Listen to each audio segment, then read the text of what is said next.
এখানে একটা সিরিজ দেয়া রয়েছে, যেই অঙ্কগুলো পরপর লজিক্যালি সাজানো রয়েছে। 1 2 4 7 3 4 6 9, এইটার সঙ্গে এটার একটা লজিক্যাল রিলেশন রয়েছে, যেটা হচ্ছে পরেরটার ক্ষেত্রে প্রথম যেই সংখ্যার সিরিজ সেটা কি হবে সেটা জানতে চাওয়া হয়েছে। পরের সংখ্যার সিরিজটা দিয়ে দিয়েছে 2 3 5 8। তাহলে আমরা যদি দেখি 1 থেকে এর পরের প্রথমটা হচ্ছে 3, এখানে +2 করা হয়েছে। 2 থেকে 4 এটাও +2, 4 থেকে 6 +2, 7 থেকে 9 এটাও +2।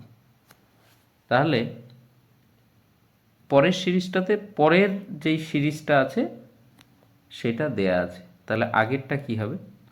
আগেরটা হবে -2, মানে হচ্ছে 0।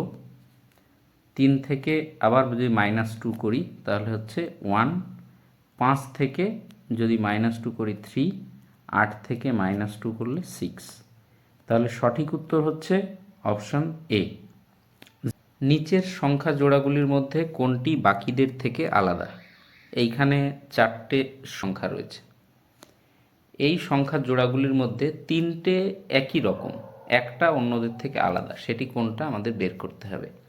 তাহলে এখানে দেখা যাচ্ছে 91 299, পরেরটায় আছে 78 169, তারপরেরটায় 104 429। এগুলো সবগুলোই কিন্তু 13 দিয়ে ডিভিজিবল। এটা হচ্ছে 7 13 91, এইটা হচ্ছে 23 × 13, এটা হচ্ছে 299, এটা হচ্ছে 6 13 78, 13 13 হচ্ছে 169, 8 × 13 104, আর এটা হচ্ছে 33 × 13 হচ্ছে 429।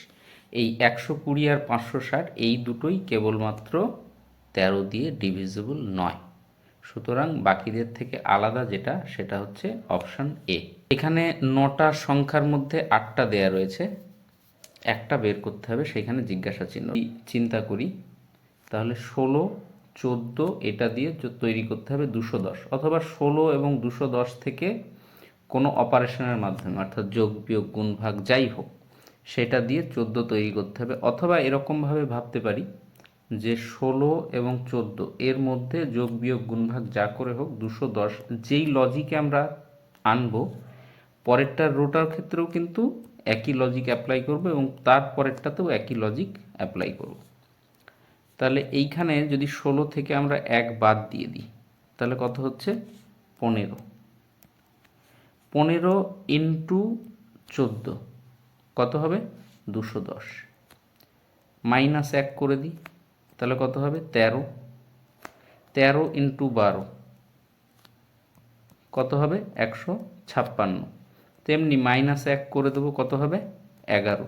11 × 10 কত হবে? 110। তাহলে